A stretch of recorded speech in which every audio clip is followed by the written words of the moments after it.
ඔබ පාස් වුණාද නැද්ද බං? පොඩේන බලනවා පාස් වෙන ගමන්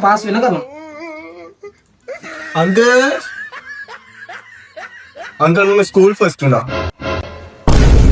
ඒකටයි මට හොරවන්නේ.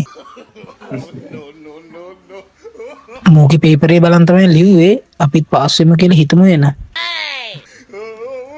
මොකද බං පාස්ද? ෆේල් තාත්තේ. මෙහෙම වෙයි කියලා මම කලින්ම දන්නවා.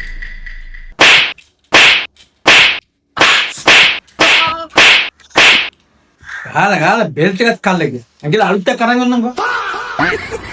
අයියෝ මම හොඳට ගැව්වද? ෂේ බෙල්ට් එක කන ගම්ම ගැව්වනේ. මොනවාරි කරගනිත් දන්නෙත් නැහැ. මොකක් හරි වැරදි තීරණයක් ගන්නෙත් දන්නෙත් නැහැ. මම ටිකට නතර කරන්න ඕනේ. අංකල් මොකද මේ අදිසිනවද? පුතාගේ බෑග් එක හොඳට ෆිල්ඩ් අල්ලගෙන ගැව්වා හොඳටම. මොනවා කරගත්තද දන්නේ නැහැ. අයියෝ අංකල් මේ කාලේ කොල්ලන්ට ඕම ගානවද? යන් මාත් එන්න මොනවද?